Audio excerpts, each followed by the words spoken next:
Welcome to the WalterFootball.com podcast. This is episode 3 or 4. We're doing our Week 11 NFL picks against the spread. Joined once again by Jacob Camenker from the Sporting News. Jacob, how are you and how's your Week 10? I'm doing great. My Week 10, like compared to Week 9, it was like this like rising from the ashes like a phoenix. I went 7-7, so that should just tell you about how well I did in Week 9. But yeah, I went 7-7. Felt like I should have done better. I had the Browns -4, so Nick Chubb not running in for that touchdown at the end. Really, thanks for that. That was very frustrating to watch happen. And then in the Cardinals game, they chose not to kick the extra point, which cost me a push there because I had Cardinals -3. I know you had Cardinals -2.5. So that's a decision that I never understand. Like, I get it. Like, all right, maybe it'll get blocked, but why wouldn't you just, in that case, then run a play from the 2-yard line? And if it's not there, then throw it away. Like, you should go for the conversion because on the off chance that something goes wrong on the kickoff or like you somehow commit a stupid penalty and they get into field goal range, they could win. Like, it's a tiny percentage, but it's still a percentage point. So anyway, those two decisions hurt me. I was wrong on a few things too. Like I was wrong on the Patriots. I should have seen the Belichick having figured things out coming. And, you know, Baltimore also lost their nose tackle in game after having lost Calais Campbell, so they couldn't defend the run. So, you know, there was some stuff out of my control. There was some stuff I missed, but I feel pretty good about how I capped things. So hopefully this week will be good too.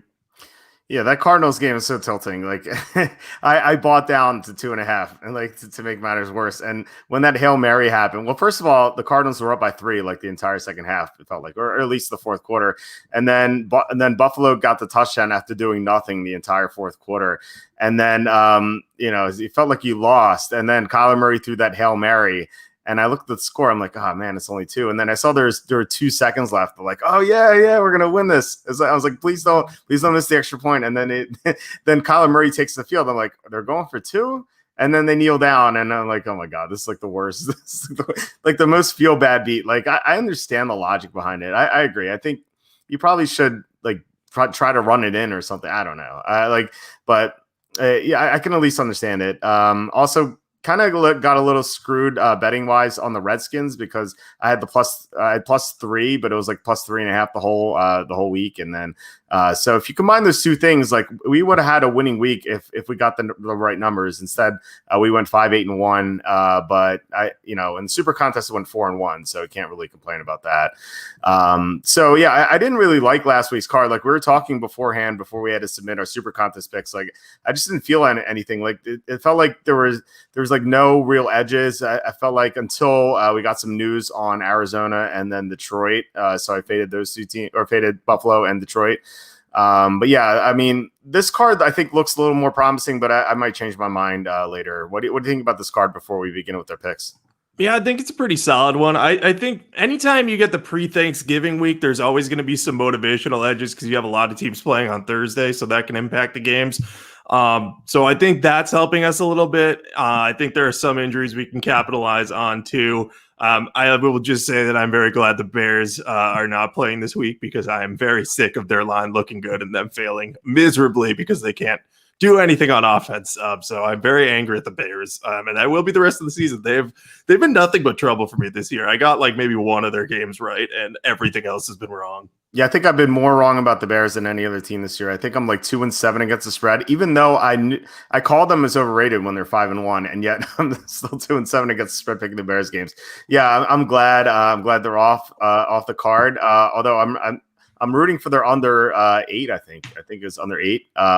Or maybe 8.5. I can't remember. It looked dubious when they're 5-1, but now they're 5-5. So it looks like it's going to be good.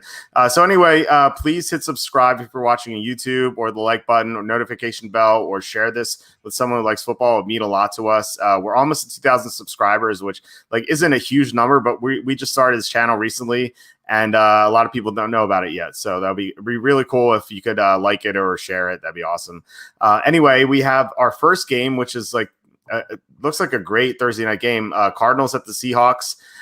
This line opened up Seahawks -5. It's all the way down to 3. So who do you like in this game? I'm very much looking forward to this game. I kind of like the Cardinals in this one, though. I think that I think we're starting to see something emerge with the Seahawks. Something's clearly wrong there. I don't exactly know what it is. I know they're dealing with a lot of injuries. They obviously don't have their running game right now. Chris Carson's been out. Carlos Hyde's been out. And they've had to rely on DJ Dallas and Alex Collins and Travis Homer. And, usually that wouldn't matter too much. But for a team like the Seahawks that relies on their running game to open things up for their aggressive passing game, I think that has mattered. And I think you've seen where it hasn't been there as much recently. Teams have been able to tee off on Russell Wilson and really just work the interior offensive line and get pressure in Wilson's face that makes it hard for him to scramble out of. So I think we saw the Rams do that a lot with Aaron Donald, and Wilson's just been making some uncharacteristic mistakes as well. So I don't know exactly what's going on there, if he's just not on the same page with his receivers, or if he's tired of being under pressure, or if the pressure of a tough division is getting to him right now. But I know the Seahawks, they need to stop the bleeding here. But I don't know if they're going to be able to do it against the Cardinals. I don't know if they'll lose this one outright, but the Cardinals match up pretty well on offense against the Seahawks defense, which has been a major underachiever given the personnel they've had. They also have injuries in the cornerback group that I don't know if they're going to be resolved by Thursday night. And I just think Kyler Murray is going to be able to take advantage of that. He can run like crazy on teams. He finds open receivers all the time. So I'm seeing a field goal game in this one. We're getting a field goal spread. Again, I could see the Seahawks winning, but I think the Cardinals currently might be the better team. At least they are on offense with how they're working. So I'm going to be on the Cardinals here. I just think the injuries to the Seattle offense are too problematic, and they may be on to their third center. Jamarco Jones might have to play if Ethan Posick and Kyle Fuller, not the cornerback, the center, are both out on Thursday. So that's going to be something big I'm watching. If they're down to their third center, that may really impact Russell Wilson more. So I'm on the Cardinals right now. I think this game will be close, but I'll always take the dog if I think it's going to be close. Yeah, it makes sense. Remember when Russell Wilson was the huge favorite to win MVP, and like now he's not even the favorite to win MVP. It's kind of crazy how things have changed the past couple of weeks. And we both had Seattle last week for big plays, and I really thought that Russell Wilson would come back off a loss, and he didn't play that well at all. And it's not just like, you could point to the Rams defense and they're great, obviously, but it was more than that. Like, it looked like Russell Wilson was kind of like mentally checked out. It was so weird. Like, there one play, it was a 3rd and 4, like a crucial 3rd and 4 late in the game. And then he had the delay of game penalty. Like, how's that happen? And then also he had to run out of bounds at one point with the clock ticking down, and he didn't run out of bounds. And at that point, so I'm not a big fan of Troy Aikman as an announcer, but he said something I completely agreed with. He said, quote, he's not totally in tune with what's happening in this game. And like, when have you ever heard that about Russell Wilson? Like, it just feels like something's like mentally wrong with him right now. Like who knows what's happening in his personal life? Like maybe a family member's sick, maybe something is going on, otherwise, I don't know. But it just seems like Russell Wilson's not all there right now. And, that could change at any moment. Like maybe he comes out and torches the Cardinals this week. Like he could definitely do that. But like right now, I need to see Russell Wilson have a sharp game, which he hasn't done. Like he's just played so poorly the past 2 weeks. Like uncharacteristic turnovers. He threw way across his body for that interception after Jared Goff fumbled. He just doesn't look right. So yeah, I'm right there with you. Normally I'd be on Wilson. He's 23-11 and gets a spread off a loss since the second year. So it's kind of scary to bet against them. But the way he's playing right now, I would think that Arizona is going to win. So I agree with you on this first pick. Yeah, it's kind of almost reminiscent of how Josh Allen had like a really poor 3-game stretch in the middle of the season, and then he snapped out of it. I know there was some injury concern possibly with Allen. I think it was a shoulder that was possibly bothering him. So maybe that's a little bit different. And, if Wilson is hurt, like I don't know how when it might have happened, but then if he heals, he'll be fine. But I'm not going to trust him, at least against good competition like the Cardinals, until I see him back to his form, which, like you said, it could be at any point. Like he could come out this week, and Devin said that the Cardinals have a depleted defense. Totally agree with that. The Seahawks could easily put up 37 points on this team. But I do think that I don't think their defense can stop the Cardinals enough to cover this spread. Yeah, Seattle's pretty depleted too. I mean, they're missing two of their top corners. You mentioned their two centers, some other players. Like KJ Wright was injured, so we'll see. I mean, maybe things changed on the injury report that maybe make me change my mind about this pick. Right now, I'm going with Arizona. Not confident though. I don't think I'm going to bet this game. So going to the Sunday slate, Eagles at the Browns. The sign open up. Browns -3. It's still 3, although it's 3.5 in some books. The Eagles were a huge disappointment last week. The Sharps were all over them, and the Eagles lost outright to the Giants. So who do you like in this game? Yeah, how about the Giants? They're looking pretty good for our NFC East winner pick right now. 18-1. hey, that's you getting that is pretty incredible at this point, because it's pretty much anyone's game, but the Giants are the ones trending in the right direction. But anyway, they're on bye this week. So back to the Eagles. The Eagles, they just look bad. I mean, they can't block. Carson Wentz looks terrified when he's out there, and I don't blame him. He's been sacked more than any other quarterback in the league. As a result, he's thrown the ball too quickly or made rash decisions because he's afraid of the pass rushers coming, and so he has the most interceptions in the league too. So it's just been an awful year for the Eagles. You and I kind of saw that they were going to be worse than people expected when their offensive line was missing 3 people in the opener, but it's gotten worse, and I do think that. I do think that they will be competitive in some games, but I'm just not willing to trust them at this point. That said, I also don't really trust the Browns right now. They did not play very well against the Texans through the air without Odell Beckham Jr. Granted, one game was in an awful wind and rainstorm against the Raiders, but they have barely done anything through the air since Odell Beckham got hurt, save for the actual game that he got hurt during. And last week it was against the Texans defense that hadn't been great. And granted, they got Bradley Roby back, so that helped them a bit.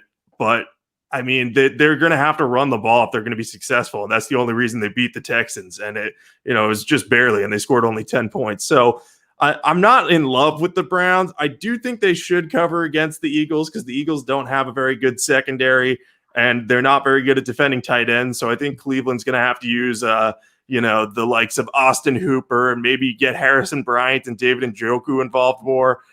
They have to find a real replacement for their now number 2 target on the offense because you just have Jarvis Landry, and that was pretty much it last week. So they need the tight ends to step up to be successful. I'm going to be on the Browns in this one at -3 just because I do think they're better than the Eagles, and they have the defensive line ability to pressure the team. I don't know how much I'm going to bet on them, though. I'm just a little skeptical of their offense right now, so I don't want to, bet 3 and then see like them put up 13 points and the Eagles somehow beat them. So I'm going to be on the Browns, but I'm not sure going to bet it. Yeah, I wouldn't read too much into that Browns-Texans game because that had like really fierce wins as well. I think the wins were even stronger in that game than they were in the Raiders game. So the Browns really haven't had a chance to air it out. And I don't know what the weather's going to be like yet. It's kind of too far out to know. But I would think that they're going to have a lot better success against the Eagles. The Eagles have a lot of issues in their secondary and their linebacking core. So I think the Browns will do well, get Austin Hooper involved. As you said, Njoku. I think Kareem Hunt as a pass catcher out of the backfield should do well against the Eagles linebackers. And then you have Carson Wentz, he's not playing well at all. Like I know that the pressure is getting to him, and he saw a lot of heat against the Giants, which is weird because the Giants don't even have a good pass rush. But the Browns have a better pass rush, so they should apply more pressure on him. And then, like Wentz, even when he had time, he was overthrowing his receivers. Like he just does not look like the same quarterback. He's not reading the field correctly. I don't know what's going on with him either. Like we're talking about 2 quarterbacks, Russell Wilson and Wentz, who just seem checked out mentally. Like I don't know what's going on with them. Like Wentz, this has been like the entire year with Wentz, like instead of like Wilson, who's been a couple of games. So I like the Browns as well. Last week I was on the Texans because I thought, if the game's close, I think Deshaun Watson could pull it out, and he threw the backdoor cover if you got the +3.5. But I don't feel the same way about Wentz. Like Wentz is not on the same level with Deshaun Watson. So, I'm going to be on Cleveland. I will bet this game if it's -3. If it's -3.5, I'll probably stay away. Yeah, I had seen -3.5 as the number earlier, so that was kind of making me shy away from it. I'm a little more confident in Cleveland now that you say there were wins in that game, because I could not tell when I was watching. I'm really, really bad at telling weather from watching things. Like, I'll be like, oh yeah, it doesn't look like it's raining there during the Patriots-Ravens game. And then it's like this monsoon comes in. I'm like, oh, okay, it is raining. So I get tricked by the cameras a lot. But okay, if it was windy in Cleveland, then I'll give them the benefit of the doubt one more time, because they are on paper better than Philly. And I think you're right. Carson Wentz, there's something wrong there. I don't know if he might need, like, not even necessarily a head coaching change, but he might need a new voice in the quarterback room or something to help him out there. We see those kind of small changes make a big impact a lot. So it'll be interesting to see what they do if he continues to struggle, though. Yeah, I think he misses Frank Reich a lot. I looked at the weather report heading into that game, and it said dangerously windy. I'm like, oh, that doesn't sound good. Anyway, next game, Falcons at the Saints. This line opened up Saints -5.5 down to 5. This line will be close to double digits if Drew Brees were playing, but Brees is out, and now it's going to be Jameis Winston getting the start. So who do you like this game?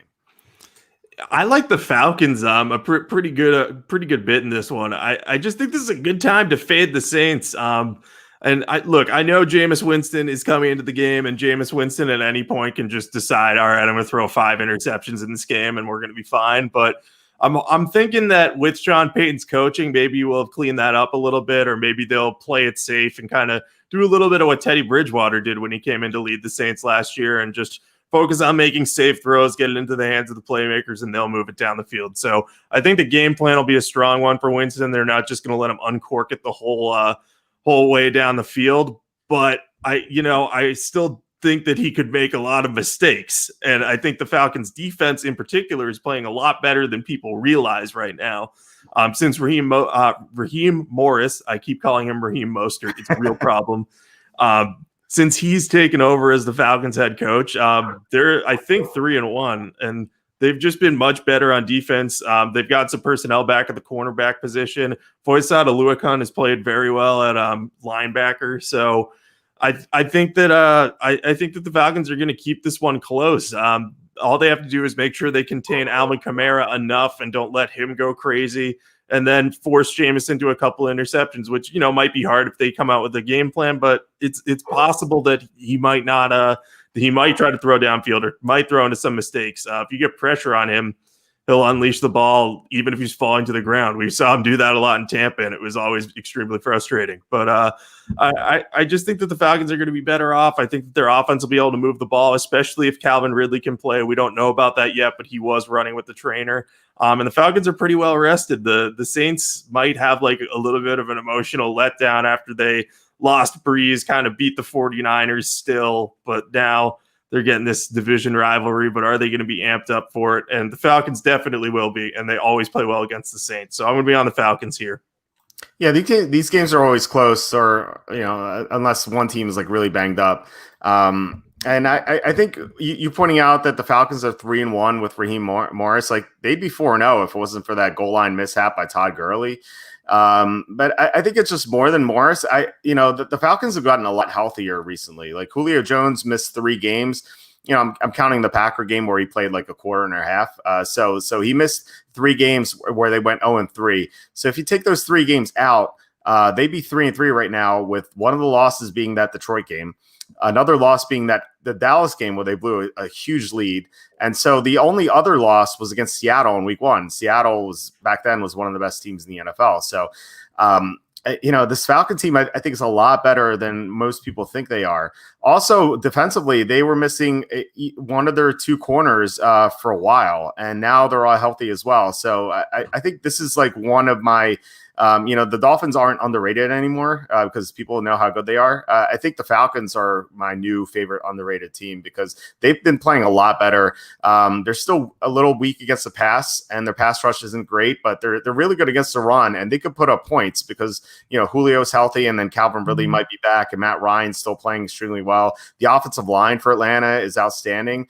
So I don't see any reason why they shouldn't keep this game close against the Saints.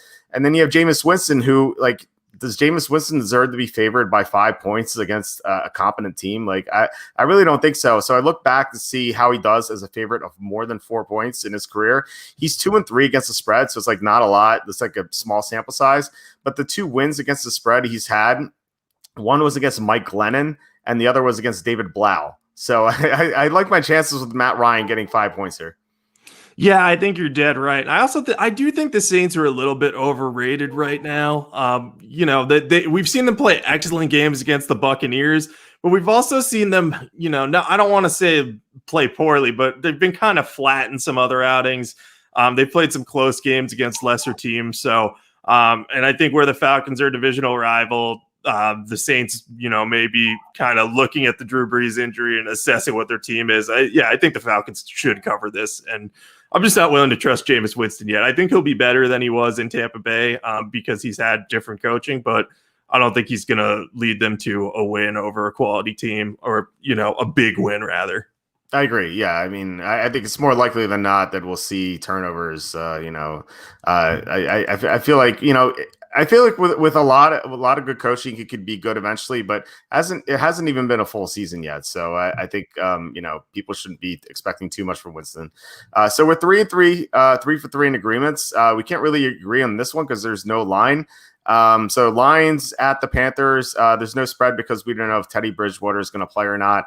If Bridgewater can't go, it'll be Philip Walker, who's like near and dear to my heart because he won me a tournament in XFL DraftKings to show you how degenerate I am. So what are your thoughts on this game?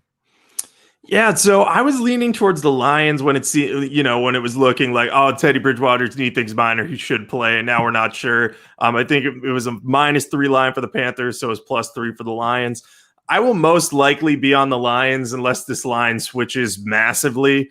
I'm just not convinced that Walker is going to be able to take advantage of all the weapons that Carolina has. We saw him make some decent throws when he had to relieve Bridgewater against the Falcons, but that was in the rain. So, I mean, he has arm talent, but I do think that the Lions defense should be able to at least contain him a little bit or get pressure. And without Christian McCaffrey around, they're not going to be able to take advantage of the massive weakness of the Lions, which is their run defense, as well as they would be able to. Mike Davis will still do fine, don't get me wrong, but it's not going to be the same as having Christian McCaffrey around to help him. The Lions, I'm leaning on them, but I do want to see one thing.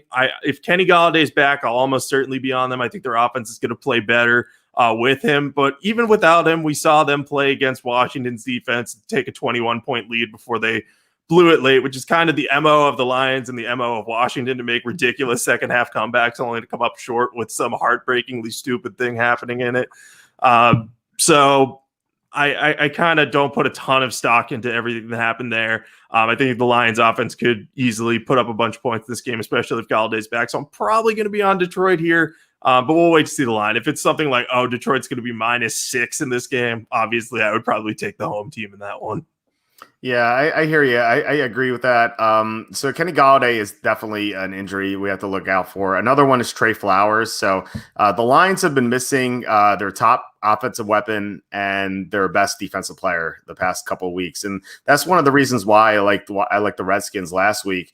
And the Redskins covered the 3.5, but not the 3. So they kept it close, and they really shot themselves in the foot. Like, I feel like the Redskins, they outgained the Lions, and I think they should have had the lead early, but they made so many mistakes, which is kind of like their MO recently. You know, they did that against the Giants for 2 games, and then they did it against the Lions.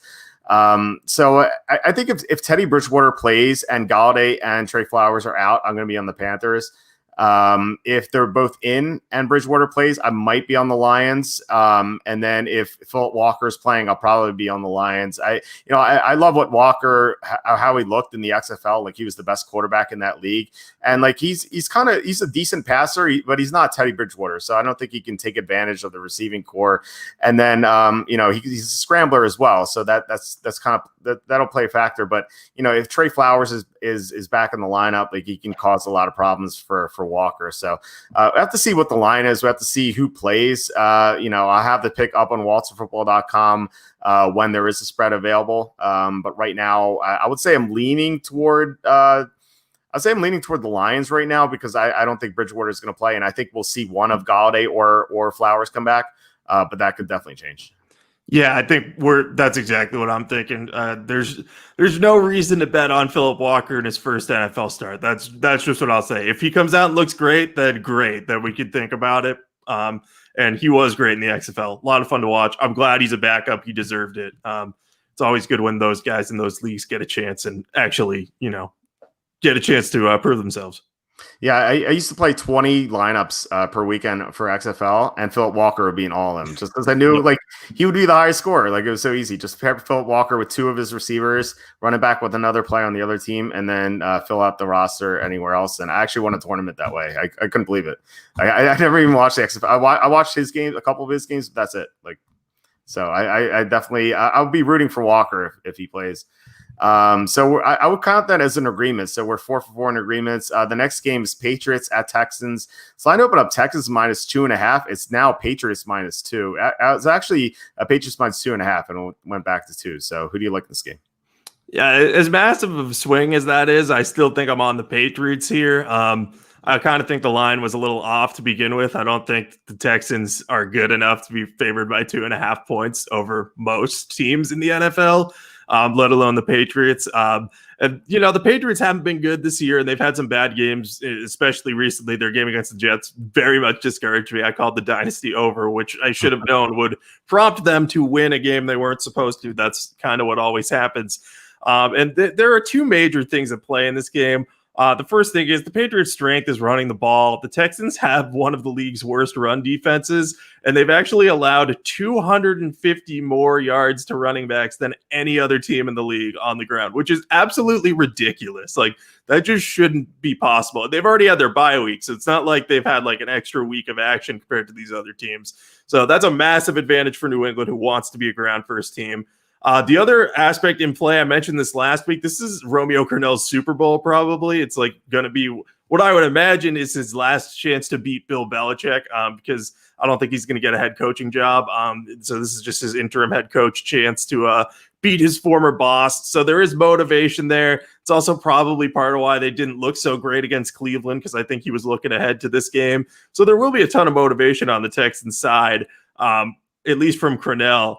That said, I don't think the Texans are going to win this game because they are supposed to play the Lions on Thanksgiving and in the 12:30 game. So they have the quickest possible turnaround in this game, basically. And I think it's going to be tough for them to game plan for two at once and take on both a Patriots team that's very good and then also kind of looking ahead to Matt Patricia's Lions team, which isn't as good as isn't as well coached as the Patriots, but still deserves some attention for Houston, a team that needs to get some wins to remain relevant. So I think I'm going to go on the Patriots -2 for 2 to 3 units. I just think that they should win this game. They have the advantage in the biggest area of this one, and it's on the ground. So I think if they can run it with Damian Harris, if they get Sony Michel back, they'll have Rex Burkhead. They have a lot of weapons, and that's not even including Cam Newton, who can be used as like a bulldozer in the run game too. Yeah, we have some ugly Thanksgiving games. I was just looking at like Texans at Lions and then Redskins at Cowboys. Like none of those teams are winning records, so we have to wait till the nightcap for a good game.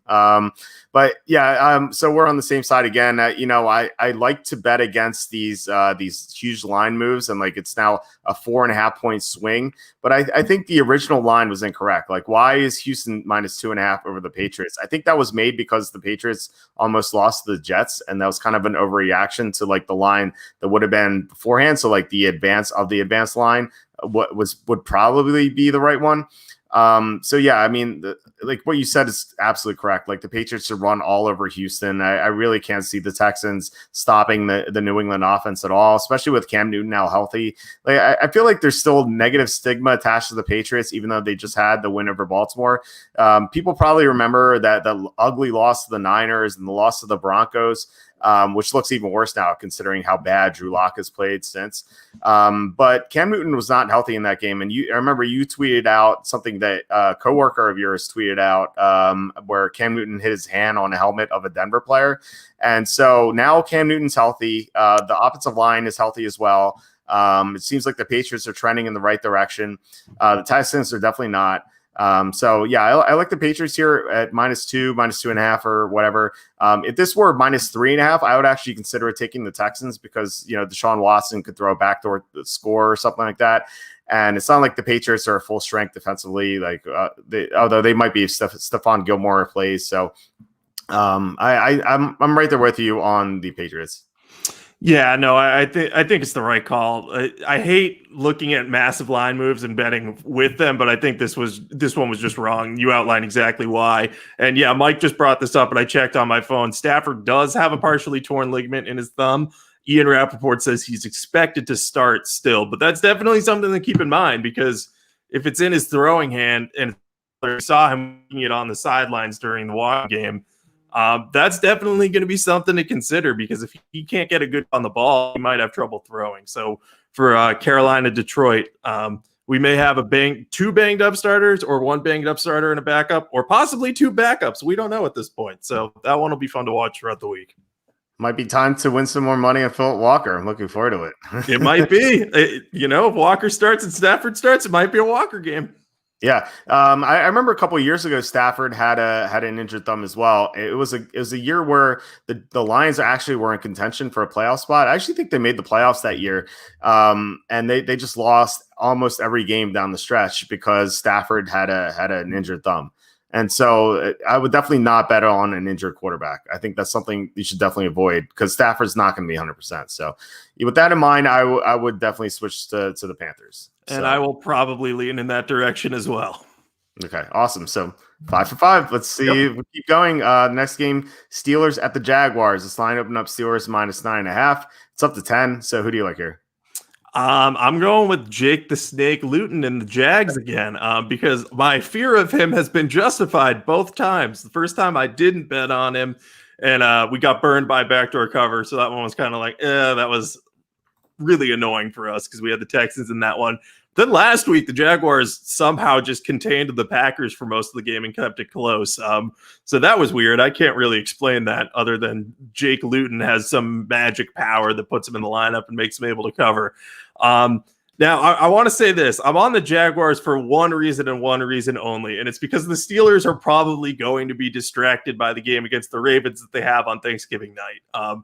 That game's massive for them, because if they beat the Ravens in that one, they basically will have wrapped up the division and then can focus on the 1 seed, because they're unlikely to be caught at that point, whether or not they beat the Jaguars. So I think everything else in the matchup trends towards Pittsburgh. They have this pass rush that should give Luton fits. You brought up Luton struggling under pressure, and we saw him unable to avoid the Green Bay pass rush late in the game last week. So that's definitely something to keep in mind. 10 points didn't seem like a massive number to me for this Steelers team against the Jaguars, because I think these two teams are polar opposites. One's one of the worst teams in the league. One is a very well-balanced team with an excellent defense and an elite passing game that can really take advantage of everything.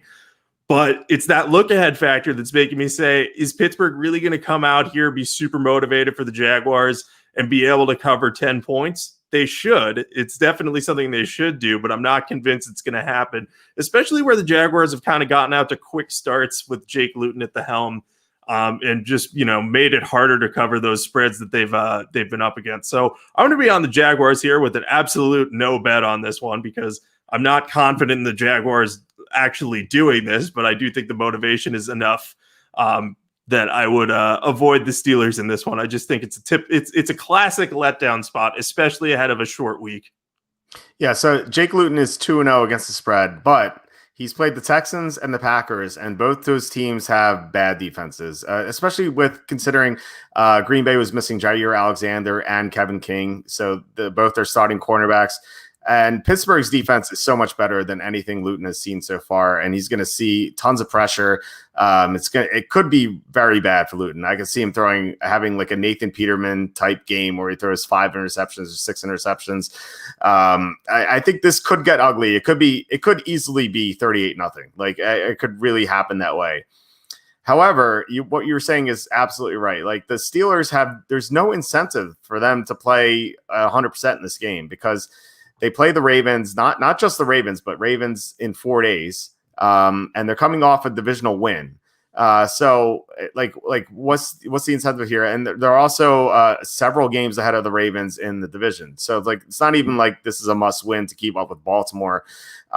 So I really don't see it happening. Like they were so flat against Dallas I think they could be extremely flat against Jacksonville as well. And they generally have not done well in these situations. So I want to put you on the spot here. So in the past 23 games in which the Steelers have been favored by 8 or more on the road, what do you think their spread record is? Past 23 games. 8 or more on the road? Yeah. And I only say 23 because this is how far back my data goes. Okay. I'll go 9-14.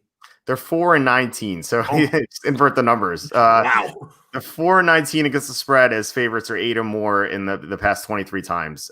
So they just don't do well in these situations. The public loves to bet them as huge favorites. They're almost always publicly backed in these situations, and they just never come through. Sometimes they do, obviously, the 4 times, and it could be number 5 this time easily. Like I said, Luton might have 6 interceptions in this game, but I'm just going to go with the motivation here, and I'm going to pick the Jaguars, who always seem to give the Steelers trouble for some reason. Yeah, and I think the other thing to keep in mind is Mike Tomlin has already addressed the fact that, people are wondering about if they're going to be motivated for this game, and he said something along the lines of, like, we're not like a Big Ten team preparing to play a MAC team. Like, the motivation for us playing the Jaguars is huge. And it just felt like very coach speaky stuff of like, he's like, oh yeah, I know you all think we're not going to be motivated, but we are. And then behind the scenes he's like, look guys, we just got to take care of the Jaguars and then take on the Ravens. Like, let's just get through this game with as few injuries as possible. So, the fact that he's already addressing the potential lack of motivation is almost a flag to me of like, okay, maybe there is somewhat of a lack of motivation in that locker room. Yeah, like how do you take Jacksonville seriously? You just can't, and especially with the game coming up in 4 days. I could see it if it was a normal Sunday, like maybe they can prepare better, but they really have to focus on beating Baltimore again. Real quick question: do you guys know what Bovada is, and if it's legit? Yeah, Bovada is a very good sports book. I use it all the time. I would recommend it. I know you use it as well. So yeah, definitely feel free to sign up for Bovada. It's a good sports book. Not the best, but it's pretty good. Yeah, it's the one I started with, so it's the one I use the most just because I'm used to it. Like Walt said, it's not the best. Sometimes it's hard to search, specifically if you're looking for props on there. It's difficult. Horrible, yeah. Yeah, but the lines on there are pretty good. Like, I was able to get Washington -3.5, even very close to the game last week. So, sometimes you'll get some beneficial lines on there, which I always love. Yeah, I can't really talk because like my website looks like it was made in 1999, which it was. But their search, I can't find anything on there except for the regular lines. It's just so frustrating. But otherwise, it's a good sports book, so I would recommend it. But I like Bookmaker more, and I liked 5 Dimes more, but you can't really use 5 Dimes anymore because they banned it in the US for some reason. Although they said they're going to come back soon, so we'll see. Anyway, the next game is the Bengals at the Redskins. The line opened up Redskins -2.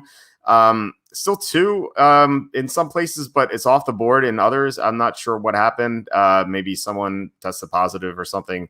Actually, yeah, I think I heard a Redskin player test positive. I don't know who it was. Anyway, I would assume it's going to stay Redskins -2. So who do you like in this game? Yeah, so it was Matt Ioannidis, their talented defensive tackle, who is out for the season with a bicep injury. So I doubt that this line moves because of that. He's been on IR for a while, so I don't think he's even really been near anyone or any high-risk contacts. With that said, I like the Bengals in this one. I do think Washington matches up very well with the Bengals. They have the pass rush needed to rattle Joe Burrow. And, when we've seen him struggle this year, it's been against teams like the Steelers that have a really great pass rush. And Washington, I believe, is top 5 in the league in sacks per game. I think they average around 3.1. They have like 5 first-rounders on that line. So it's obviously very good. And I do think they'll get some pressure on Burrow. But my concerns are more about, are they going to be able to continue to move the ball on offense with the system they're using? They did very well against the Lions. Alex Smith threw for a career high 390 yards. But he did check the ball down a lot to J.D. McKissick. So I wonder if teams were just going to focus on taking McKissick away and make Smith beat him deep, which he's capable of doing. But, it's a little bit tougher for him, especially because he never had a strong arm to begin with. So that'll be one thing to watch there. Also, Washington tends to fall behind early. I mentioned that earlier. They fall behind early, make these heroic comebacks, and then fall short in the end, except in week 1 versus the Eagles when they completed it. So I think that's going to work against them too, because I could imagine if they come out flat on defense, Joe Burrow could put up some very quick points on them. And then the big factor in here, Washington's pretty much out of the playoff race, even though they're technically alive in the NFC East. Thursday, they get to play the Cowboys in Dallas in a game that's very winnable for Washington. They could pull off a season sweep of the Cowboys, beat them on Thanksgiving, and, really make those Cowboys fans sad. So I think that there's going to be a lot of motivation for that game. So this one against the Bengals, who they only see every 4 years, this one's going to get overlooked a little bit because there's no real rivalry angle from this unless they're like, yeah, we're going to beat Jay Gruden's former team for subjecting us to 6 years of torture under him. But I don't think that's going to happen. So I like the Bengals as the underdog here. Like I said, I could see Washington winning this game, but I think too many things have to go right, and I think they might be distracted by that potential meeting with the Cowboys. And if they get a season sweep of the Cowboys, this year is going to be viewed as a win, even if it's a rebuilding year. Yeah, they might be the first team to ever look ahead to a 2-7 opponent. That's just like the sad state of the NFC East. I'm right there with you with the Bengals as well. The advanced line was pick 'em, and now it's 2, and that's not crossing any key numbers, but it's just weird that the line would move up. I kind of get it because the Bengals got blown out at Pittsburgh, and the public was on the Bengals in that game.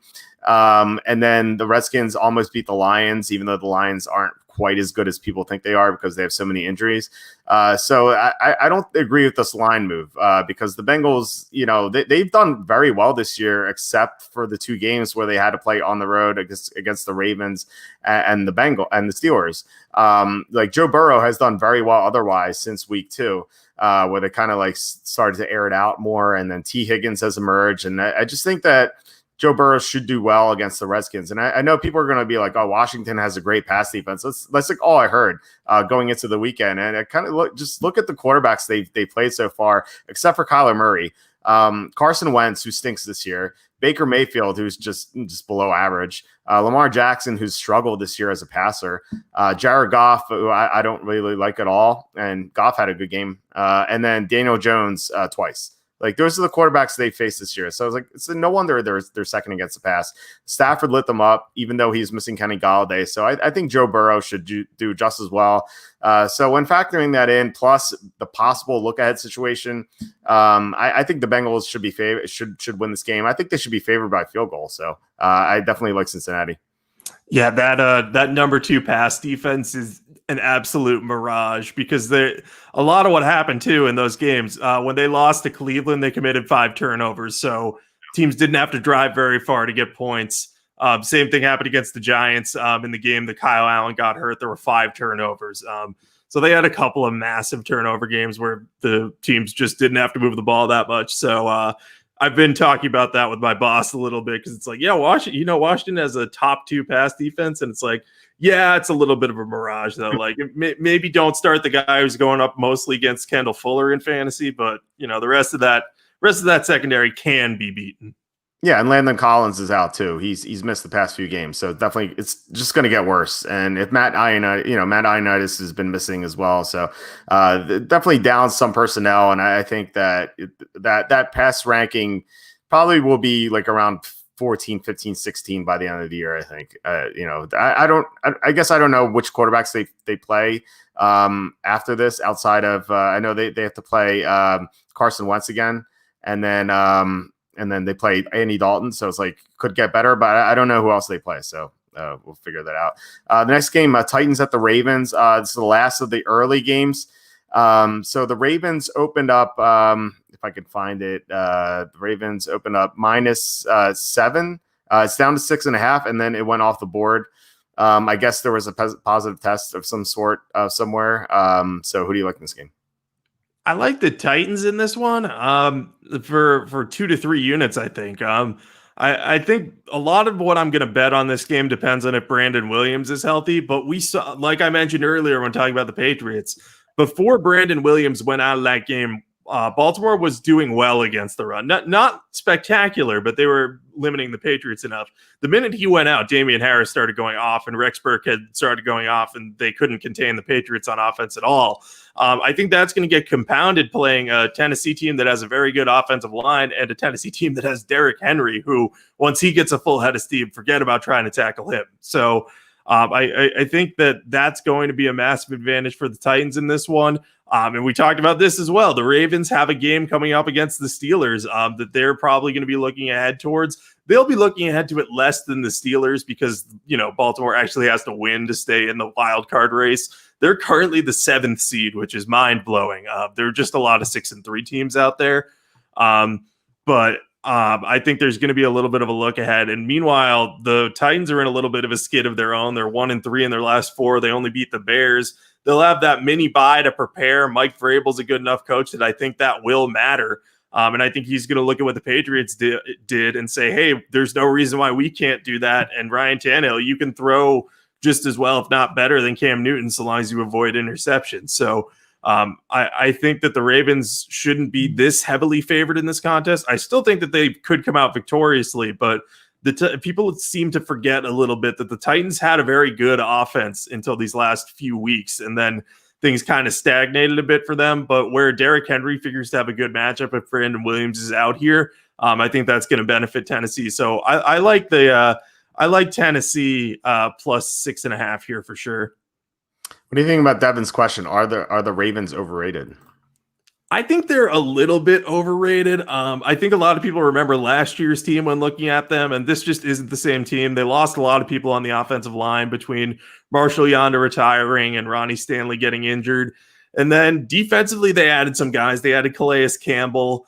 They made some nice draft picks. I like Patrick Queen. I think he's going to be a good player, but I think that offensive line makes a big difference, and they still don't have a lot of great receiving weapons. Like Marquise Brown has been frustrated by a lack of targets, and I think Lamar just doesn't have as much time to look downfield to find him. So I think that's been an impact there too. They'd almost be better off with a bunch of not like solely possession guys, but bigger, stronger guys with a little bit of speed than Hollywood, who's more of a small guy. So I think that I think all those have kind of played into them coming up short of what people expected. People expected progression, and they've kind of stagnated a bit. Yeah, I agree with that. I think they're overrated right now. The Calais Campbell's out. Brandon Williams is out. Like, those are two big guys, and like the general public betting these games doesn't really pay attention to that. So once they get those guys back in the lineup, as well as Jimmy's a lot better. The problem is they still have some offensive line issues too. And so I didn't really like the Ravens as much heading into this year because Lamar Jackson was going to be missing Marshall Yanda, who's going to be in the Hall of Fame, I'm sure, one day. And then Ronnie Stanley's out for the year now. And like Stanley has been playing on a Hall of Fame level as well. So you're missing, you had Jackson had the best offensive line in the NFL last year, and now he's missing two like Hall of Fame type players. So like it's no wonder that he's doing worse. And so I really don't expect that much out of him in this game, especially considering that Tennessee is better against the run than the pass. So they should be able to contain Baltimore a little bit. So my pick is going to hinge on, like you said, if Brandon Williams and Calais Campbell come back, if both those guys are available, I might actually pick Baltimore. But if at least one of them's out, or if definitely both are out, I'm going to be on Tennessee because I think Derrick Henry should be able to run the ball just as well as the Patriots, or even better than the Patriots did Sunday night. And by the way, how does it feel to have two running games excel because of injuries? We had the Ravens in the shared super contest. They lost Brandon Williams, and then we had the Bears in the shared super contest, and they lost Akeem Hicks. So it's kind of a rough go of it in the past couple of games. Yeah, those were both brutal as they happened. I mean, I was okay with the Patriots one because the Patriots won, and I was like, all right, I can handle that loss if the Bears cover. And of course, the Bears didn't because their offense looks like it's, from prehistoric times. And then they lost to Akeem Hicks. But two very frustrating things. And Akeem Hicks was a former Patriot, and I still don't know why they got rid of him. So very, very upset to see him go down, though. I forgot about that. Yeah, it's something that you have to monitor, and like you kind of feel bad about it, but then you have to know that okay, this the Patriots won because Brandon Williams was out and Campbell was out too, and then the Vikings who really weren't doing anything in the second half finally got going because Akeem Hicks got hurt, and you kind of have to keep that in mind. So the Bears obviously are on a bye, but maybe we can factor that into the Vikings game later on. So let's get to the late afternoon games, and we agree on everything so far. The Dolphins at the Broncos. There's no line on this game because Drew Lock may not play. He has a rib injury. So what are your thoughts on this? Yeah, so I'm probably going to be on Miami no matter what. If Brett Rippon plays in place of Drew Lock, I'm not sure that's such a massive downgrade at this point with the way Lock has been playing of late. Obviously, Locke has a better arm and more upside for the future, but he just threw 4 picks against the Raiders and truly looked terrible. I know he was hurt for a good chunk of that game as well. He did not look comfortable on the field after that. But I just think the Dolphins are significantly better than the Broncos. Their defense is great. Their secondary is playing so well. Their coaching is amazing. I mean, Brian Flores is probably a top 5 coach in the NFL already, and we're just barely halfway through his second season in charge. They're on a massive winning streak. I think 5 games possibly. So that's pretty good too. And I, as much as I like the Broncos, the personnel they have, I think Vic Fangio is a solid coach. I think he's been given so much trouble by lack of good quarterback play and injuries. I hope he sticks around in Denver for one more go, and hopefully they'll be healthy. But I'm gonna be on the Dolphins here unless this line is like ridiculous, which I don't imagine it will be, because even though the public's kind of catching up to the Dolphins now, and the bookmakers are a little bit too, I still think they're lagging behind in just how good and how solid this defense really is. Yeah, I think so too. They're definitely not extremely underrated anymore, but they are still a little bit underrated. I don't think people realize how good of a coach Brian Flores is, and how good this defense is, and how good the special teams are. Like, it seems like they make plays like on defensive special teams, multiple plays like every single week, and we saw that again with the Chargers. Drew Lock has been so bad. He just looks worse and worse each week, except for that half, that half against the Chargers where he came back. But yeah, he just keeps getting worse, and I really can't see the Broncos doing anything like Drew Lock either being injured, like playing hurt, or Brett Rippon with virtually no NFL experience going against Brian Flores. Like, that just seems like Flores would just confuse Brett Rippon, and then he'll just have a lot of turnovers. Not a huge fan of betting Tua against Vic Fangio either. Like, we have a great defensive minded coach against a rookie quarterback making his 4th start. So like, under normal circumstances, I'd be like, okay, maybe the Broncos could provide some value, but it's like the same thing on the other side. And meanwhile, Denver is once again missing its entire starting defensive line last week, so they couldn't stop Josh Jacobs at all. Salvin Ahmed looks pretty good as a replacement for Myles Gaskin, so I think the Dolphins can run the ball. I don't think they'll have a great offensive output, considering that Denver has both of its starting corners again. But I think the Dolphins should be able to win this game. I assume if Drew Lock plays, I think this line would be like 3 or 3.5. I still like the Dolphins. If it's Rippon, this might be as high as like 6.5 or 7. And even then, like, I like the Dolphins. I think they'll just shut down Rippon, and I don't see Denver scoring at all if Rippon plays.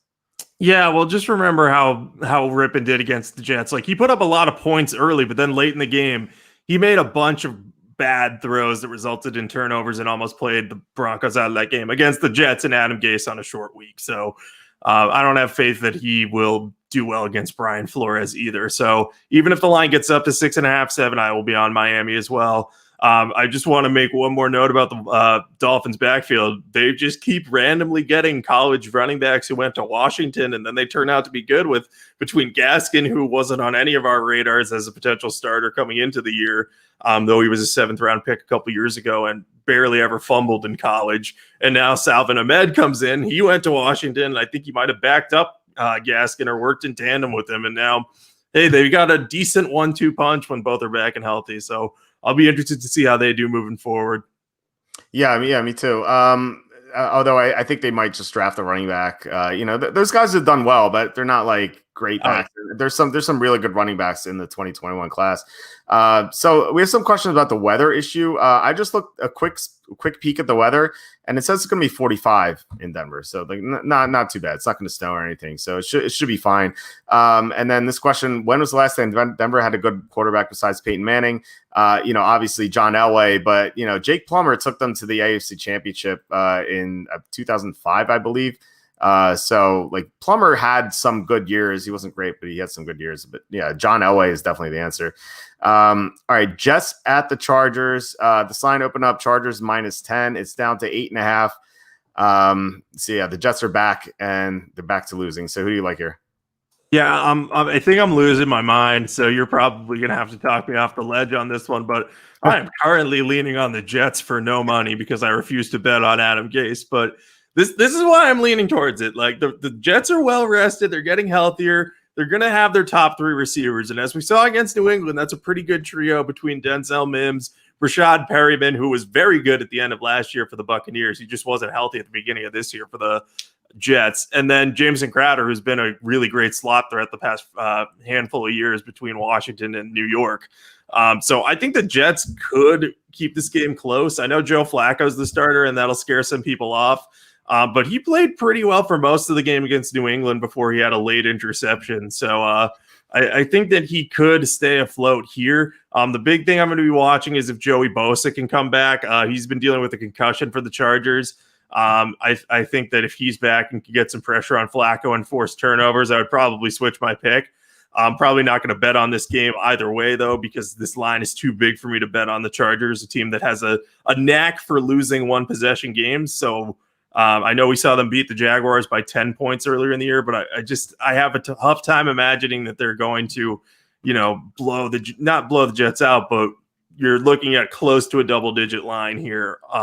So that worries me. And I know the Jets defense isn't going to be able to really slow down Justin Herbert and the Chargers offense, but you never know if Justin Herbert will just have one of those rookie games. He hasn't had one yet where he's made a lot of mistakes and really cost his team the game.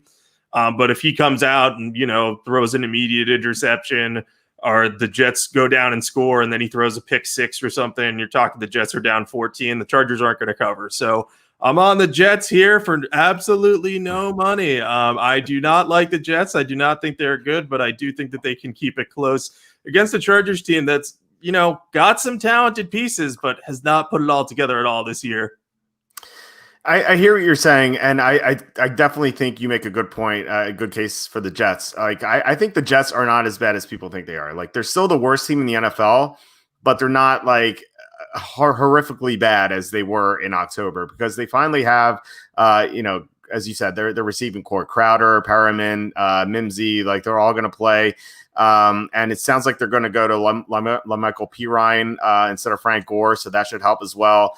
The offensive line is healthier. I don't know about Mekhi Becton's status because he got hurt in week 9. So we'll have to see if he plays. But if he plays, their offensive line will be good. And so, like, I could see the case for the Jets, but I couldn't bet them. Like, you can't really bet this team. Just like Adam Gase is just an atrocious coach, and they could just be a no-show. Like they know they have nothing to play for. The Chargers are not a rivalry, so like they were amped up to play the Patriots. They're not going to be amped up to play the Chargers. They just don't care about them. But this is our first disagreement because I'm just going to be on the Chargers because I don't want to bet. I don't want to pick the Jets, let alone bet them. So my case for the Chargers would be like they're 2-7 right now, but I think they're also not as bad as people think they are. Cause like, first of all, a lot of the games have been close and a lot of those games were close losses. So if they were 5-4 instead of 2-7, and some of those close losses were wins, if they were 5-4 over the Jets, I think they'd be favored by 13 or 13.5. So I think we could be getting some value. Also, they got back Brian Bulaga and Trey Turner last week, and like that's going to be huge. Like it wasn't huge last week because Justin Herbert's a rookie quarterback going against Brian Flores. Again, Flores just forced him into some errors with the schemes. But Herbert's going to be a lot better in this game with a healthy offensive line. The only good component of the Jets defense is their defensive line with Franklin Myers and Quinnen Williams. The rest of their defense stinks outside of like Marcus May. So I think Herbert could have a huge game here. Keenan Allen's going to have a monster game. Like, the Dolphins took away Keenan Allen last week. Like, Brian Flores looks like a lot like Bill Belichick, like erasing one part of your offensive component, system, where he just took away Allen. Allen did nothing except for that garbage time touchdown. So Allen's going to have a huge game. Mike Williams should be open a lot. The Jets have a lot of defensive injuries outside of their defensive line. So I'm going to be on the Chargers, but I'm not betting this game either. Like, I could see it going either way. You're definitely a smarter man than me with this one. I hate myself for picking the Jets, but I have this gut feeling. And Herbert's my guy, too. Like, I love Herbert. But I just have a feeling about the Jets. I think that, like you said, they're better than people think they are. And I don't think they end up going 0-16 because I think they have some pieces of a competent offense. And I'll say this. If they do draft Trevor Lawrence, if they end up in that number 1 spot like it looks like they're going to, I think the offense can be very good very quick because they do have receiving talent. It's just about staying healthy. And as you mentioned, Mekhi Becton has been incredible this year, and I think that offensive line's really coming along. I agree. And don't forget, they also have Seattle's first-round pick, and then they have the first pick in the second round. And they also have the second most cap space in the NFL. So, like, they have so many ways to get better. I like their GM. I think he can do a good job. So far, like, it looks like he's hit on Becton, and then Mims has played well when he's been healthy. So I do like what the Jets are, like, where they're going. Just like, this year it's just a lost cause. And question here is Bosa playing? We don't know. He's coming off a concussion. Chances are he finally comes back this week, but we don't know yet. Next game, Packers at the Colts. The line opened up Packers -2. Now the Colts are favored by 2. Looks like sharp money on the Colts. So who do you like here? Yeah, so I think I like the Colts on this one. The first thing I wrote in my notes was, oh boy, I'm not sure about this one. So I thought we might be looking at a pick-em in this one, so it makes sense that the line was one way and it's shifted exactly the opposite of that at this point to me. And I think this boils down to this is a strength on strength, weakness on weakness matchup. The Colts defense is incredible. They've played very well this year when Darius Leonard has been healthy. We saw exactly what they're capable of when they beat the Titans on Thursday Night Football. They held them to 17 points and they were scoreless in the second half because the defense played so well. And then you look at the Packers on offense, and they have Aaron Rodgers who's playing at an MVP level. Devontae Adams is one of the best receivers in football. David Bakhtiari is arguably the best left tackle. And then Marquez Valdez-Scantling's been stepping up recently. Alan Lazard's coming back pretty much officially. He was designated to return from IR today, so that means he'll probably play. So that matchup's going to be incredibly fun to watch because the Colts will have to cover all these weapons and get some pressure on Rodgers to make him unable to throw the ball downfield and move things. Then the opposite side of the ball, the Packers have a weak defense. They can be run on, especially. They have one of the worst run defenses in the league. Their corner play is a lot better when Jair Alexander and Kevin King are healthy. I would imagine Alexander will be back this week, but we'll see on that. And the Colts on offense, they're kind of iffy. Phillip Rivers has been up and down this year. They don't have a ton of great receiving weapons, and their running game's more of a committee approach. So it'll be interesting to see how they attack things. That said, I think there's look ahead in this that impacts the Packers more than the Colts. The Colts are right there neck and neck with the Titans, tied at 6-4 for the division lead, and they play the Titans next week. But the Titans are playing the Ravens, and if the Titans beat the Ravens, then the Colts are going to say, "Hey, we got to win this game to keep up with the Titans ahead of next week." Meanwhile, the Packers are 2 games ahead of the Bears in the division right now, and are playing the Bears the next week. So, hypothetically, if they lose this one and then they come back and beat the Bears the next week, they'll be in pretty good shape in the division unless Minnesota gets really hot. So I think the look ahead is going to hurt the Packers more than the Colts. I think Frank Reich, with a little extra time to prepare, is going to be good. We saw him come off the bye week with an excellent game plan ready for the Detroit Lions. So I'm on the Colts here. I'm not sure how much I'm going to bet on this one. I have it down for 1 to 2 units. I'm going to take a good look at the injury report. But the fact that I'm with the Sharps here makes me feel good about this one. But, I could definitely see a case for the Packers if that ends up being the side you're on. Yeah, I think you're right, but I'm not going to agree with you. Okay.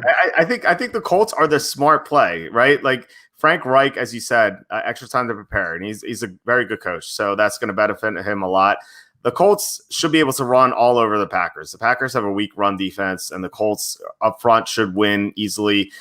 We don't know if Jair Alexander and Kevin King will be back. Like I have a feeling at least one of them will be back. But if they're both out, that's going to be another advantage for the Colts.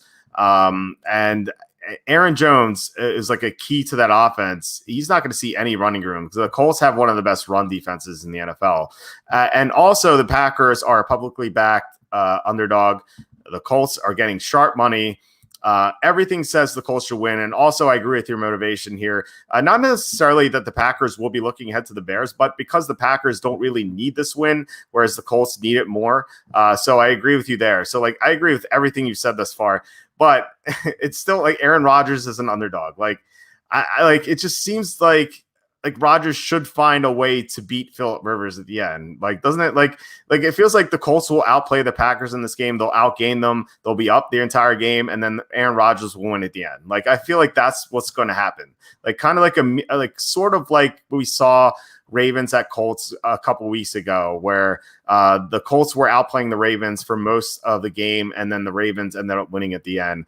I don't really have that much faith in Phillip Rivers. I feel like he'll throw a crucial interception or something, and then Aaron Rodgers will find a way to win. And Rodgers in his career is 59% against the spread. And so I feel like unless you have a good reason, and I guess there are a lot of good reasons, unless you have a good reason to bet against him, you shouldn't. So I'm going to go with the Packers. I don't feel strongly at all about this game. So I would. It sounds like you're more confident, even though you said I don't know what to make of this. I'm even less confident than you are, but I'm still going to go with the Packers.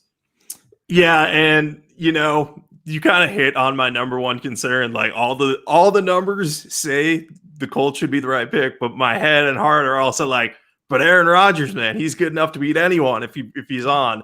I think people are a little bit will look at the Jaguars game last week and either say, oh, if Rodgers and the Packers didn't look good in that one, they're going to not look good again against a better defense. Or they're going to say, oh, they didn't look good last week. Now they're going to be pissed off and they're going to look really better and humiliate this great defense. So this game really could go in any way. I'm just leaning on the Colts because the numbers tell me to do that. I'll probably stick to one unit depending on the injury report. But I agree with your Aaron Rodgers theory. You should never bet against him for no reason unless your no reason is being terrified of Jake Luton. It's true. Because that has worked out for me so far for some reason. That's definitely true. I will say this. I like the Packers a lot more. Someone mentioned teaser. I like the Packers a lot more in a teaser because you could bet them up from +2.5 to +8.5. And so there's a much better chance Rodgers gets the back door and loses by 7. And then you're looking good in the teaser. So with the teaser so far, I think I like I like the Bengals +8 and the Packers +8.5. I think that's where I'm going to go with the teaser this week. Yeah, I think I agree with you. I agree with you pretty dead on there. There's really nothing else for me to say. I would maybe consider betting the Patriots at a teaser just to get them as a underdog, but that doesn't go through as many key numbers as those two. So I would probably prefer the Bengals in one with the Packers. Yeah, Chargers look good too, -8.5 down to -2.5. I like to go the other way, but I think the Chargers should be able to win by more than a field goal, or at least a field goal or more. So that's something else to look at. All right, last of the late afternoon games, the Cowboys at the Vikings. The line open Vikings -9. It's been trickling down to 7.5. It looks like a lot of sharp money on Dallas. So who do you like in this game? I like the sharps this week, evidently, because I'm leaning on the Cowboys in this one. And I just want to say, let's calm down on the Vikings for a second. They've won 3 in a row and they've looked impressive doing it, but you have to take stock of what they've beaten. They're playing very well. Mike Zimmer deserves credit, but they beat the Packers when the Packers were looking ahead to a Thursday night football game. And the Vikings were coming off of a bye, so the Packers weren't properly prepared for that game. Then the Vikings crushed the Lions, but Matthew Stafford left late in that game, and that's when the lead was kind of extended. And then Monday night they, beat the Bears, but the Bears were horrible on offense. Like, it was painful to watch. I think Cordero Patterson's kickoff return touchdown was almost as many total yards as the Bears had on offense the entire night, which is just mind-bogglingly unbelievable, especially since Matt Nagy's an offensive-minded head coach. Like, I can't figure that out at all. It makes no sense. So, yes, the Vikings are winning. Are they winning impressively? I wouldn't say so. I think they've beaten their win over the Packers is impressive, but it was also not a great situation for the Packers. So I'd call them solid instead of massively impressive. And then, the Cowboys have been awful this year. Like, I'm not going to pretend they've been any good. Their defense is terrible, but they're getting Andy Dalton back. They're coming off a bye. I don't think that has a huge impact because I don't think Mike McCarthy's a very good coach at this point in time.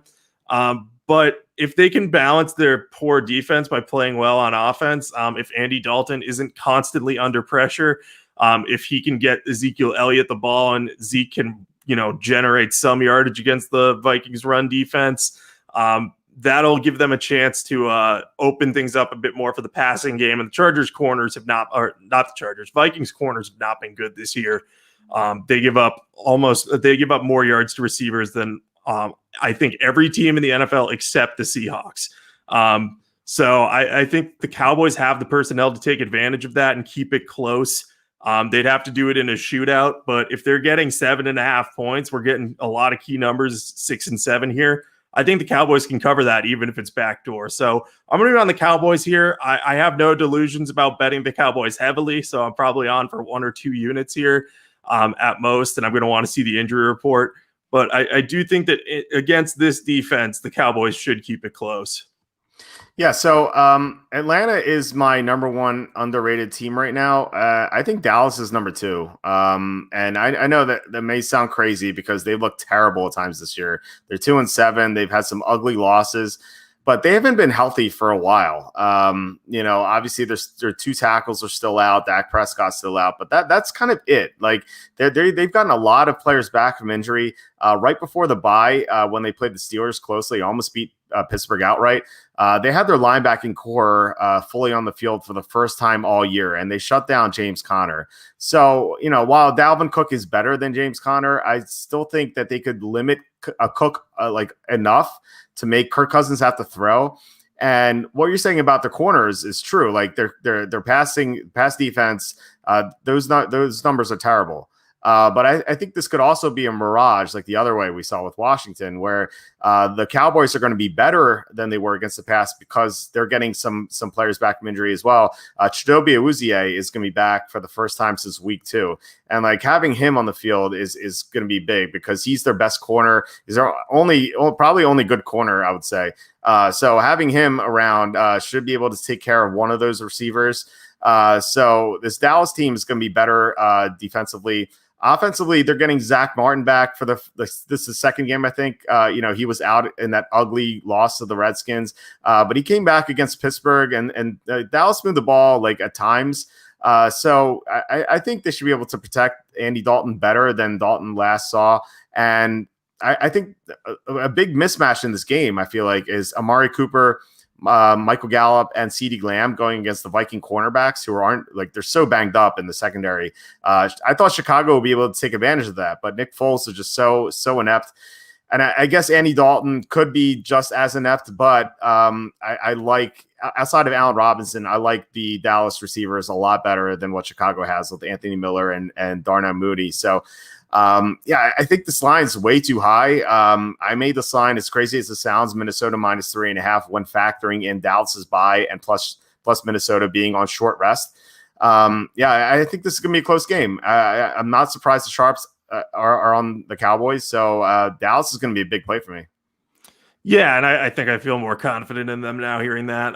I can definitely see them being underrated. I think people tend to overreact to the Cowboys because, they have the whole America's team thing. So when they look good, people think like, oh, they're really good, going to win the Super Bowl good. And then when they're bad, it's like, oh my God, they're going to be one of the worst teams in the league bad. And, I think you hit the nail on the head with the injuries. Like they've just been so many for Dallas this year and they've had to overcome them. But I think the receiver matchup is going to be huge because the Minnesota corners have allowed 16 receiving touchdowns to receivers this year. That is tied for most in the NFL. Only the Seahawks are the only one with the same amount. So those three will be huge. And if Andy Dalton could just get the ball in their hands, they can make some plays. Yeah, and those stats came when they had a healthy cornerbacking group, and now they don't. They're missing. They're going to be missing at least 2 cornerbacks in this game, maybe 3 if Dantzler's out again. So yeah, I'm glad to hear we're both on the same side for Dallas. Yeah, like I said, not surprised at all that the Sharps like them. Sunday Night Football, Chiefs at the Raiders. This line opened up Chiefs -6. It's up to 6.5. So who do you like in this game? I love the Chiefs in this one. This is one of my favorite games of the week. I have 3 to 4 units on this one. This is a revenge game for the Chiefs. I mean, the Raiders beat them early in the season. They scored 40 on them. The line in that game, I think, the Chiefs were favored at least by double digits. And the Raiders came in and shocked them. And now Andy Reid is kind of mad at John Gruden because apparently they had like a victory parade with buses around the Chiefs stadium when this happened. So I've got it in my head that the Chiefs are going to win and then do the same thing in LA to kind of build up this rivalry type deal. But beyond that, the Chiefs are coming off a bye. So Andy Reid's had extra time to prepare for this. And if he's that mad at John Gruden, you best believe he's going to put as much as possible into this game. And also, the Raiders have a 6-3 record, so they're within shouting distance of the Chiefs. So the Chiefs have a good reason to be motivated for this one because they have, I think, a tough game with the Buccaneers on tap the week after. So it might be like, hey, we can't afford to lose this game to the Raiders here. We need to beat them and be sure that we win the division because we got some tough games coming up. So really all you need to know is Andy Reid has extra time to prepare. The Chiefs are getting healthier and they want revenge. So I love the Chiefs in this one. The fact that we're getting less than 7 is nice. I think this could end up being a blowout, depending on what type of game plan Andy Reid comes with. If he comes with one where he's like, I am just going to do everything I can to score as many points as possible, this could be like a 20-point win. And as good as the Raiders have been, I don't think they're going to be able to keep up with an angry Andy Reid unleashing Patrick Mahomes on them. Yeah, so the last time the Raiders have played a good game, a good opponent like the Chiefs, was week 7 against the Buccaneers, and they got trashed in that game, 45-20. I think this could be a similar outcome. They've won some games since. They beat the Browns in crazy windy conditions. They beat the Chargers, where the Chargers dropped 2 touchdowns in the final 6 seconds. I'll never forget that. And then they beat the Broncos last week, which is a pretty easy win considering how bad Drew Lock was in that game. And even still, like the Broncos, if they didn't have a touchdown call back by penalty right before halftime, Denver would have been up at halftime. So think about that for a second. I think this is too much of a mismatch. I think the Chiefs are way better than the Raiders. The Chiefs lost to the Raiders earlier in the year. And remember, they were up double digits in that game. I think they were up like 14-3. And then they lost a couple of offensive linemen, and Patrick Mahomes is running for his life. And they could have Mitchell Schwartz back this week after the bye. I think that'll be huge. And so Mahomes is going to have a lot more time. He's going to be able to air it out against a defense that still has trouble covering. And Mahomes is like, he's a great guy off the field. But on the field, he's just like an assassin. Like he holds grudges like Michael Jordan. Remember against Mr. Trubisky, he was counting on his fingers like the number of picks he was taking after Trubisky, or against Lamar Jackson, how he was pissed that Lamar Jackson won MVP. Like he really took it out on Lamar Jackson. Or before even the Jets, like the poor Jets, like he mentioned before the Jets game, he's like, yeah, I thought the Jets are going to draft me. And so he was so pissed against the Jets, and he had a career passing game against them. This is the only team that beat him this year, and so he's going to be pissed. He's going to have a great game against the Raiders, and then Andy Reid, of course, out off a bye. Great coaches off a bye are always going to do well. Andy Reid is 7-3 against the spread off a bye as head coach of the Chiefs.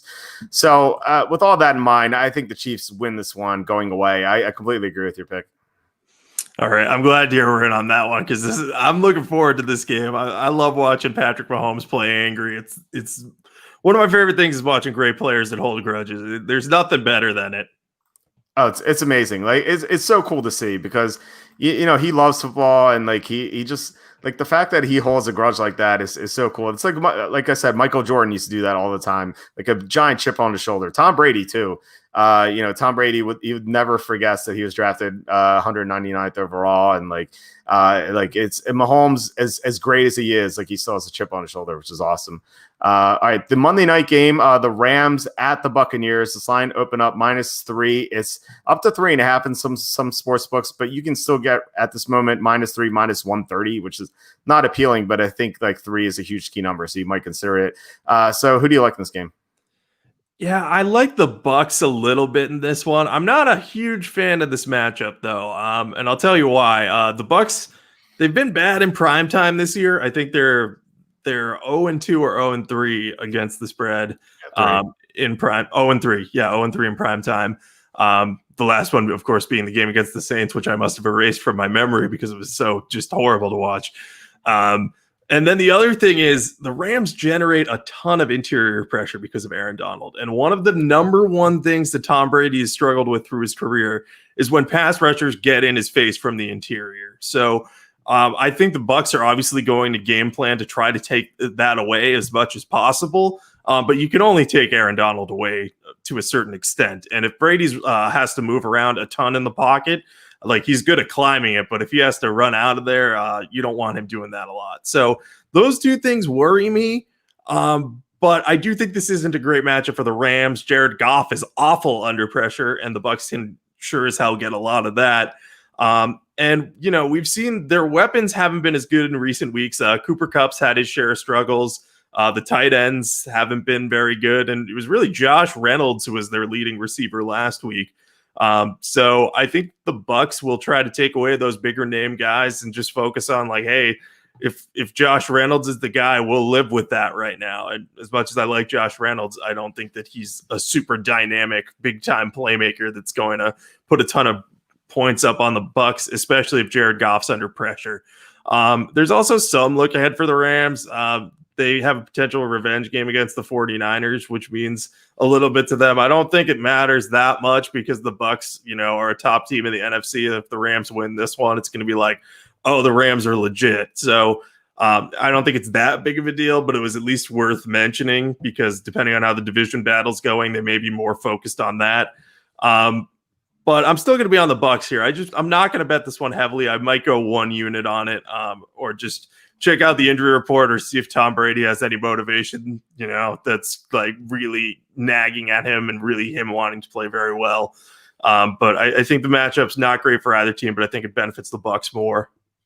I think so too. And Andrew Whitworth being out is huge. That's right. I forgot all about that. Yeah, if Andrew Whitworth were playing, I could see making a case for the Rams, but not having him on the field is just enormous.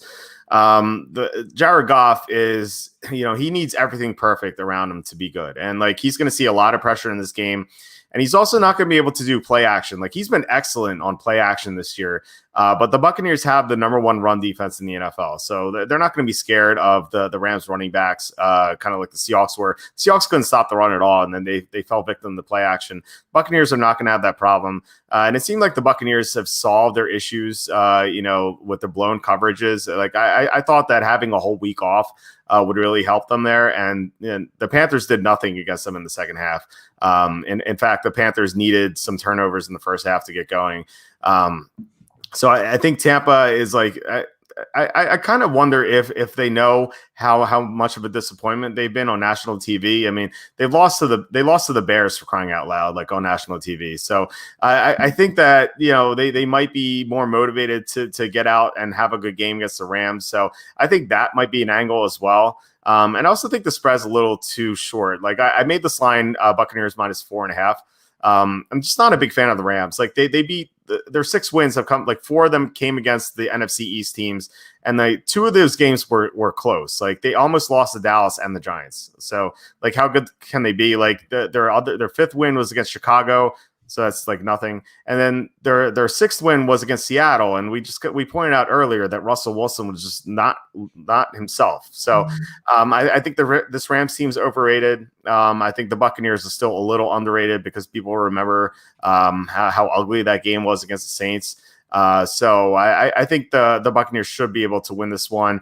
Like I said, I think you have to get 3 because a likely result of this game is Buccaneers winning by 3. So try to get the 3, like wait and see if you can get a good vig on that.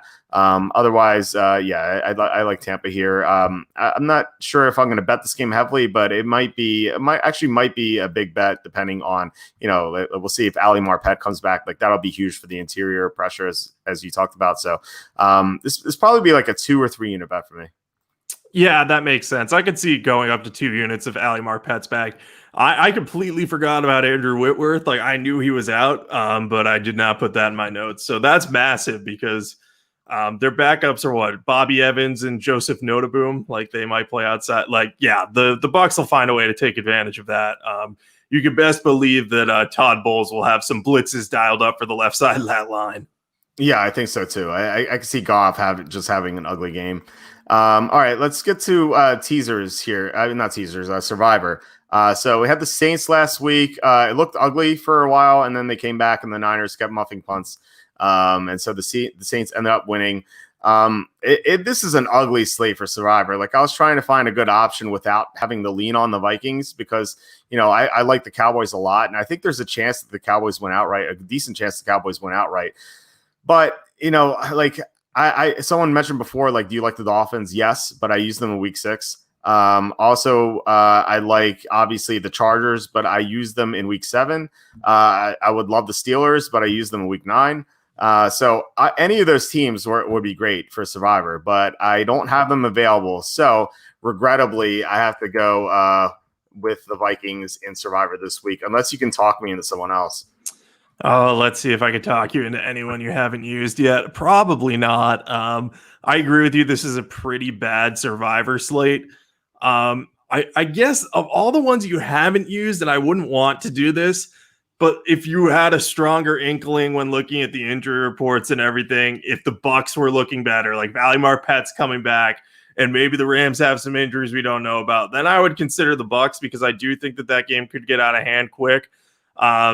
If things break right, but I'm still not confident in Tom Brady with interior pressure. So I don't think you're going to see another game better than that for you to tackle there. And for my picks, which I still don't know who I picked, this is just classic me trying to pick one. I think I would probably have to go with the Chargers because I'm 90% certain I didn't pick them. And while I'm afraid the Jets might cover there, I don't think the Jets will win that one. But I've been known to be wrong about Chargers and Jets games pretty frequently. So it's with minimal confidence that I go with the Chargers. But, if you have more success doing that, feel free to bet the Chargers or pick the Chargers in Survivor. You'll be fine. Yeah, I would definitely go with the Chargers over the Vikings. Like I said, I think the Vikings, I don't think the Vikings are that good. So I think they could lose outright, even to Dallas. So I would have more faith in the Chargers, even though they're 2-7. So yeah, and Tampa, if it were come out that the Rams had another offensive line injury in addition to Whitworth, I think I might consider switching to the Buccaneers. So I think you're in the right thought process there. And then a question from TJ is saying, have you picked the Browns in Survivor? The Browns are an issue. Like Baker Mayfield, I don't know if I have faith in him. I think I would rather take Minnesota than Cleveland. Because the Cleveland pick would just be a fade of Carson Wentz. Like that's all it would be. Whereas the Vikings are, even though I think the Cowboys are underrated, I still think the Vikings are better than the Cowboys. So it's close. And a question about the Bengals. Not as an underdog. I don't want to pick an underdog as Survivor. So there's really nothing here. Yeah, I wouldn't want to pick either of those teams either. Like I guess I could see a case for the Browns. If there was no wind and I knew that Baker Mayfield was playing well, but I can't guarantee either of those things. And then the Bengals, I think they'll beat Washington, but I wouldn't be surprised if Washington won either. That one's like a toss-up game where I'm comfortable taking the points, but I'm not comfortable picking an outright winner. So I think Minnesota is probably the best option if you have the Chargers off the board. And, maybe later in the week it becomes Tampa Bay. I think those are really the only two ways to go. This is easily the most brutal Survivor slate of the year so far, though, because most of the good teams have already been picked. Yeah, it's pretty rough. I quickly looked at the weather report in Cleveland, and it's calling for 18-mile-an-hour winds, which isn't like nearly as bad as what they saw, but it could get worse. Like, who knows? Like, it could be another very windy game for the Browns, who have, by the way, the Browns haven't played a road game in like years. It feels like I know, right? Yeah, I think week 7 was the last time they were on the road, which is kind of crazy. Yeah, the Titans had a stretch like that earlier in the year where it was like, oh, the Titans have been the home team for like 6 weeks is what it felt like. It was really 2, but still. Yeah, it's weird. I don't know why they would design it this way. Anyway, so that's it for this week. Please hit the like button, subscribe, especially. That'd be awesome. Or share this video. It'd be great. So anyway, do you have anything to plug? Yeah, you can follow me on Twitter at Jacob Camenker. I tweet out my favorite picks of the week and all the primetime picks as well. I'm not hitting as much on the Sunday and Monday night games, but I'm still 8-2 on Thursday Night Football. So hopefully we keep that hot streak going. Nothing better than starting the week with a win. You can also check out Sporting News Fantasy at SN_fantasy on Twitter. We have all of our fantasy content there and on the web at sportingnews.com/fantasy. But yeah, just find me on Twitter and let's talk some football. Sounds good. I'm at wallstreetfootball.com. Updated 2021 NFL mock draft tomorrow morning, which I'm going to work on tonight. Week 11 picks updated throughout the week. We're going to have Thursday thoughts, Saturday notes, Sunday morning, final thoughts there. As I always say, the Saturday update is big because we're going to have the final injury report. So we'll know about all these games, especially the ones where we don't have spreads yet. So check wallstreetfootball.com for updates, as well as Charlie's updates. He's going to have his updated 2021 NFL mock draft, plus big board update. He has a draft stock update. So tons of content from Charlie, which is always great. So yeah, that is it for this week. I will talk to you later. All right. Sounds good. Talk to you then. All right. Bye.